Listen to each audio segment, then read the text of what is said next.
Jokowi terlatih membunuh orang. Bung Bambang Tri kan dibunuh. Kehidupan intelektual, kehidupan jurnalisme dibunuh. Dan para termul itu pada berbahagia melihat junjungannya bisa mempengaruhi orang-orang itu melalui restorasi. Peperangan menjelang tengah malam.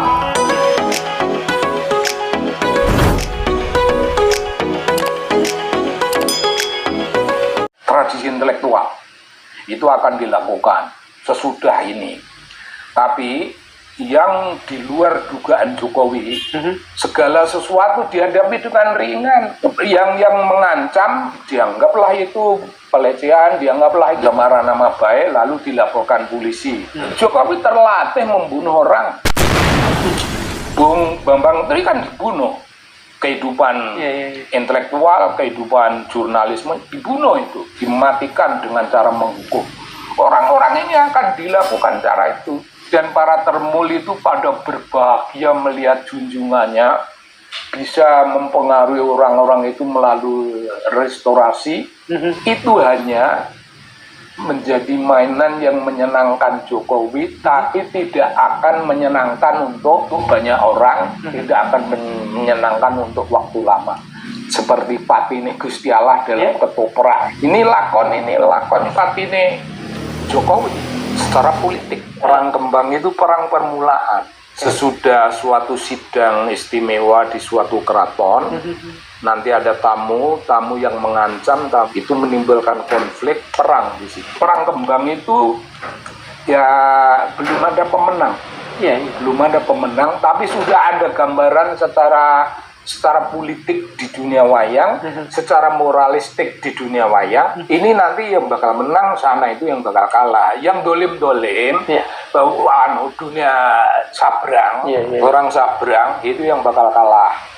Nah ini baru permulaan. Permulaannya Bambang Tri dalam urusan ijazah. Bambang Tri itu perang kembang yang sebenarnya ada peperangan menjelang tengah malam, ditambah peperangan pasca tengah malam, ketika dunia sudah matang, alam sudah lebih dewasa, rakyat sudah keluar. Itu goro-goro itu pertanda bakal terjadinya perubahan alam dan perubahan zaman. Punakawan ngeritik, tapi Punakawan tidak punya political interest apapun, jadi kritiknya itu kritik sebagai sesuatu peringatan tok. Nah, di masyarakat kita Punakawan boleh hadir. Tapi orang kayak Gus Dur biarpun sendiri tidak boleh hadir. Karena Gus Dur bukan Punakawan.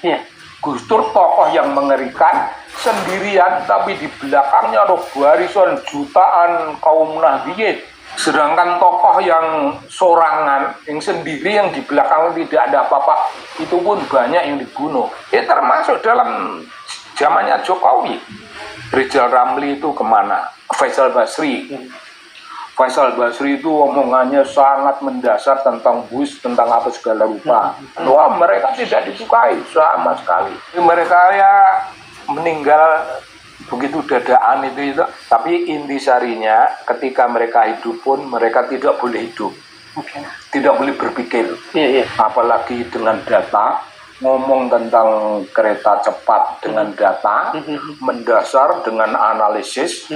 Tidak boleh ngomong proyek untuk rakyat kok merugikan rakyat. Tidak boleh ngomong tentang proyek untuk rakyat, tetapi kok dari proyek yang namanya G2G kok menjadi berubah begitu dahsyat dan kemudian berubah menjadi B2B. Dari G2G ke B2B. Tidak boleh itu dibicarakan. Sampai Pak Jonan, orang yang keren. Pak Jonan juga menyatakan itu tidak bisa. Jonan matilah politiknya. Itu patinya Jonan. Jonan mati secara politik dalam perspektif penguasa.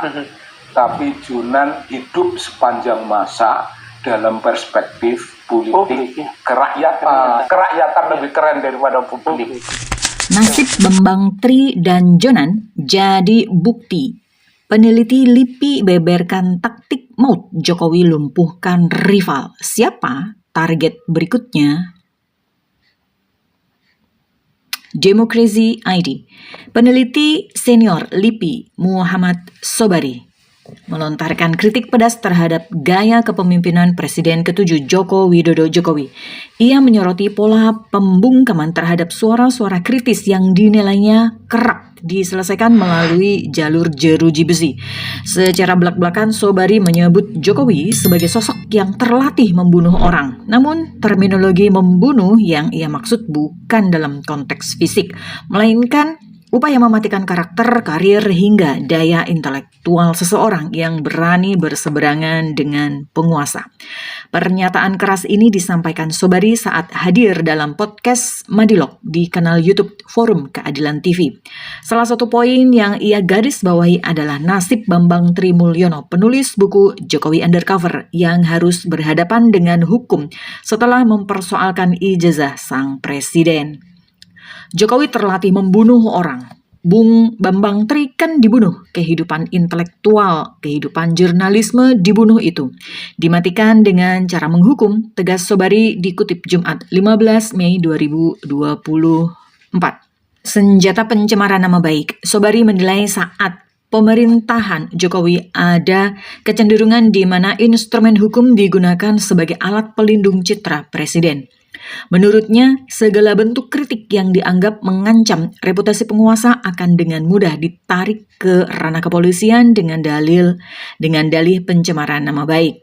Segala sesuatu dihadapi dengan ringan yang mengancam dianggaplah itu pelecehan, dianggaplah itu pencemaran nama baik lalu dilaporkan polisi, lanjut Sobari.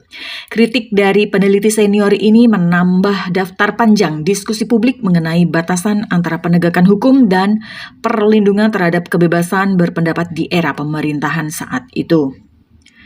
Lakon Patine Jokowi. Sobari membandingkan fenomena perlawanan rakyat saat itu dengan lakon ketoprak zaman dulu yang berjudul Patine Gusti Allah, Matinya Tuhan, yang populer di era Lekra. Namun, dalam konteks saat ini, Sobari menyebutnya sebagai lakon Patine Jokowi atau kematian politik Jokowi. Ini lakon Patine Jokowi, kematian pengaruh Jokowi mati oleh serangan bukan serangan, tapi oleh pertanyaan mengenai ijazah, tegas Sobari. Ia menilai munculnya tokoh-tokoh seperti Dr. Tifa, Roy Suryo, hingga gerakan dari mahasiswa di Yogyakarta yang menggugat ijazah Jokowi di pengadilan merupakan kekuatan yang tidak diduga oleh sang presiden. Dua orang ini, Kanjeng dan Dr. Tifa, dilengkung tidak bisa. Tapi juga tidak patah, dia tidak getas sama sekali, mau dilengkung, ya manut dilengkung aja, melengkung, tapi balik lagi ngelawan atau melawan. Dan inilah kekuatan yang bakal membuat dia ditelanjangi, kata dia.